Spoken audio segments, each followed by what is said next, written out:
Ladies and gentlemen, it is your boy Swear and welcome back to my corner for the last video of the year.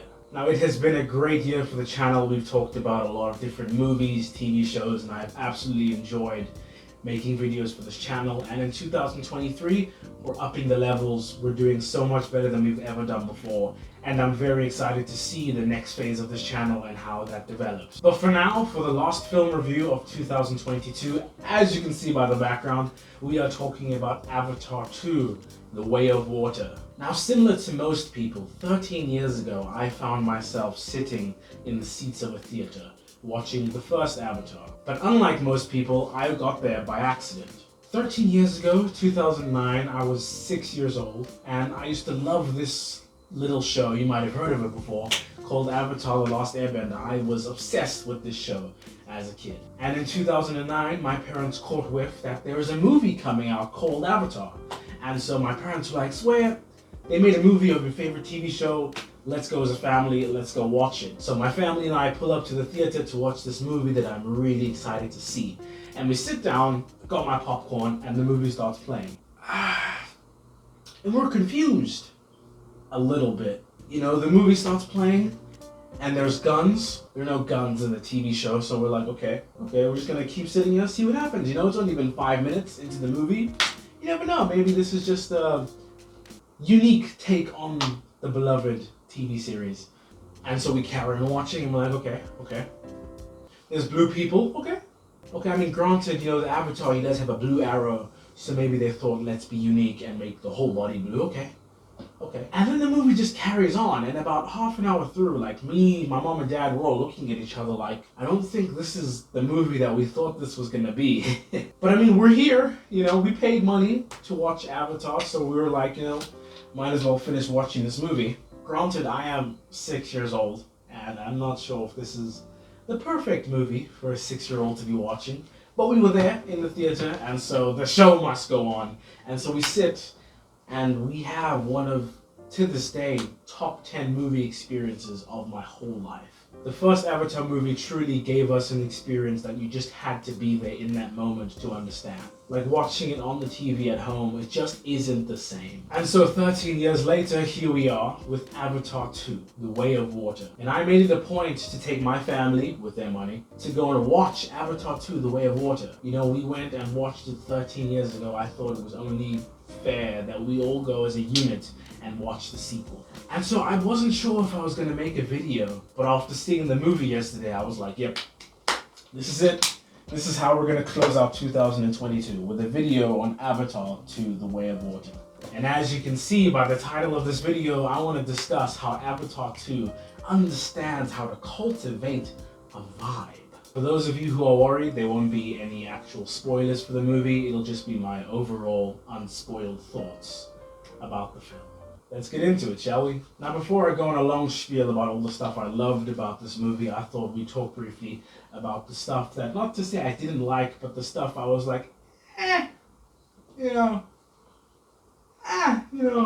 coulda. It's interesting, I'm sitting here thinking about the things that I didn't dislike about the movie, and I will say that the film does a good job at taking the things that I didn't necessarily like and make them purposeful. It gives meaning to a lot of stuff that normally in any other movie just wouldn't be necessary.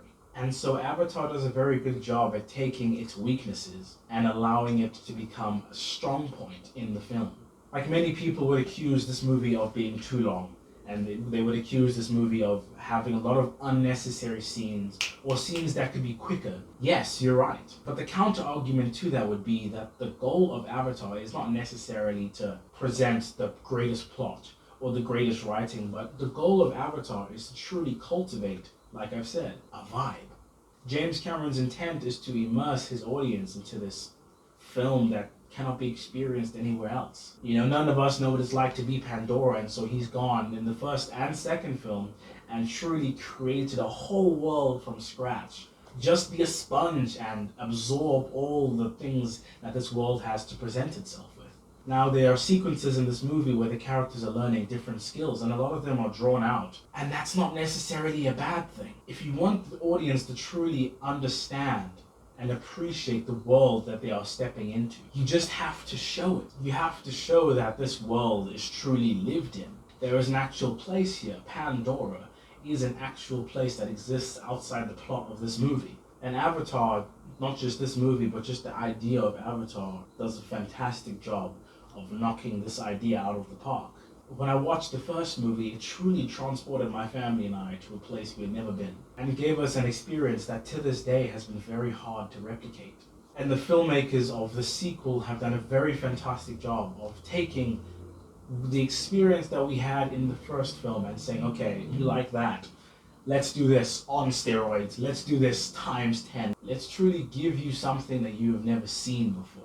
And so the thoroughness of this film is truly almost unprecedented. I think when you've had as much time as James Cameron has had to work on these movies, 13 years is a long time.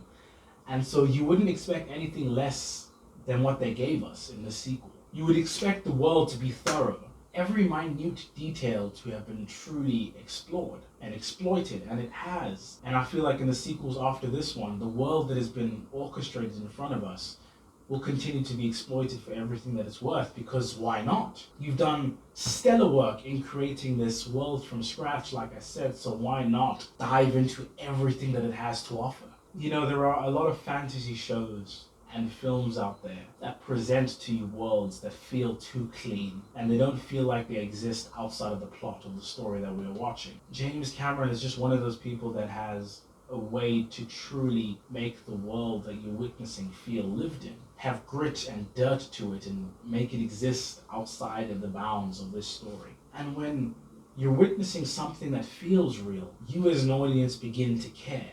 If I was to provide a brief synopsis without any spoilers for this movie, it's heavily family orientated. You watch the Sully clan as they embark on this journey throughout the film, and it does a very beautiful job of expanding on things we already know. In the first half an hour, I was very iffy about where this film was going to go, and I didn't know exactly what was going to happen. But by the halfway point, I was fully immersed. I was fully hooked in. I wanted to stay in Pandora.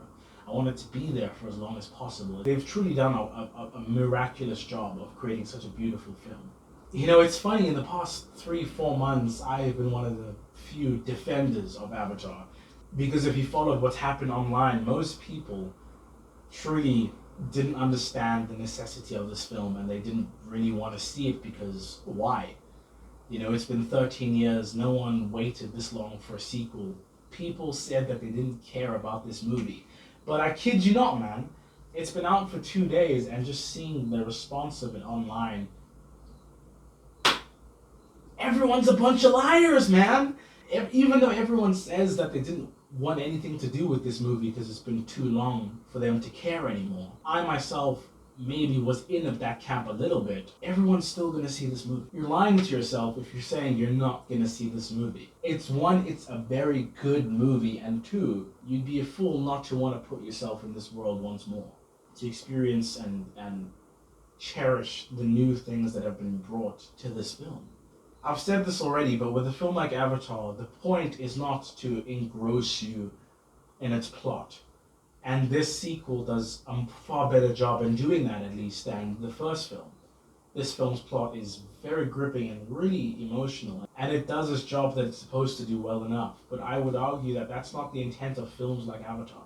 With films like these and franchises like these, I feel like the point is truly for a movie like this to get under your skin and truly create some sort of chemical imbalance in your body to just be in awe of the things you're witnessing. When the first film came out, everyone was stunned by the technology, and in the past 13 years, obviously, technology has gotten better and better and better, so people were like, every movie is Avatar, in a sense, technically speaking, in terms of the visuals. Every movie has the capabilities to do what Avatar did.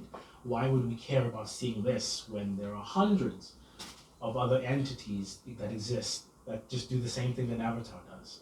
But like I've been alluding to throughout this video, Avatar does a beautiful job of cultivating a vibe and giving you something that feels real. Something like the Lord of the Rings series, The Rings of Power, something that it doesn't do well is create a world that feels lived. It feels far too clean, you know what I mean? Whereas the Lord of the Rings trilogy, the films, they felt lived in. That's one of the reasons that it just felt so awe-inspiring. Stepping into the world of Middle-earth is because it felt real. And when the world you're witnessing feels more real, the stakes feel more real. And that's why I believe even if the plot in this movie was mediocre, because you're invested in the world that you're witnessing, immediately the outcome of the movie is 3-4 times better than it needs to be. I took my friend to see this movie yesterday with my parents as well, and he asked me, are we watching this movie in 2D or 3D? And I said we're watching it in 3D IMAX, obviously. But come on, we're not fools. We're not going to go watch Avatar 2 in goddamn 2 dimensions. Come on, no. And I told him we're watching it in 3D, and he kind of rolled his eyes. And that's because I suppose for the past 5-7 years, there hasn't been many instances where 3D has been used effectively. You know, obviously most movies come out in 3D, but it's felt like for the past, half a decade that films haven't really taken advantage of 3D. And I looked at my friend, as he rolled his eyes, and I said, listen to me, bruh. There are 2 directors that I trust with my whole heart that truly know how to use 3D effectively and know how to use IMAX effectively. And that's Christopher Nolan, come on, and James Cameron. And my friend looked at me and he was like, fair enough.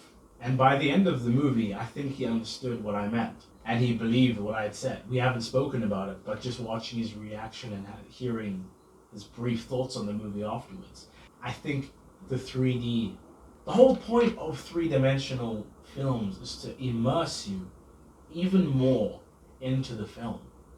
And for the life of me, it always bugs me when films that are 3D don't know how to use this to the advantage of the film. Again, this is another reason why Avatar successfully cultivates a vibe. James Cameron uses this technology effectively and makes me as an audience member feel like I'm a character in this film. I'm standing there, I'm in Pandora, I'm standing in the goddamn water, I'm riding these beasts myself because James Cameron is an expert in filmmaking. And regardless of how you feel about him as a person, that's, to me, that's irrelevant. This man knows how to make a successful movie. He knows how to cultivate a goddamn vibe. Everyone says that they're not coming back to this world, and you're all liars. Goddamn, at the end of the day, you're all liars, man. You're all going to be paying your money. You're all going to be going to see this goddamn movie, and it's okay. There's no need to lie to yourself. Lie to me. My friends, tell me you don't want to see this movie. That's fine. You can lie to me. But don't lie to yourselves. Because we both know we're going to watch this movie. We both know it, and that's okay. And with a franchise like Avatar, because James Cameron is so good at cultivating a vibe, like I've said, you can go 13 years without seeing, hearing, or giving a shit about this franchise, and then a sequel will come out, and you'll just truly be dissolving in your seat, being like, oh my god, and just truly being gripped by what you're seeing on camera. That's what it means to cultivate. If I was to put it in music terms, Kendrick Lamar doesn't release an album for half a decade, and this man comes back with an absolute banger. And that's because good art doesn't need you to be thinking about it all the time. But when it puts itself in front of you, it hypnotizes you to the point where you can't look away for a period of time. That's what good music does. That's what good art does. That's what Avatar 2, The Way of Water does. Avatar 2, The Way of Water is a flawed movie, and I'm not going to avoid that. But at the same time, with entities like this, I don't think that matters at all. Movies like this create memories and truly create moments in time. I'll never forget the experience I had with my parents and the story around it when I went to watch the first Avatar movie. I'll never forget that. And I'm never going to forget this movie and the vibe and atmosphere that was created around it. These days it's very rare for a film to do that to me. And for that, I will truly be grateful. Now, by the time this video comes out, Avatar will have been released for about 8 days. And if you haven't seen it yet, what are you doing? After you like this video and subscribe, do me a favor, go get your tickets, man. Go and see this movie. You're going to be doing yourself a big favor. And for 3 hours and 12 minutes, you can transcend this world and go to Pandora and truly have the most amazing time.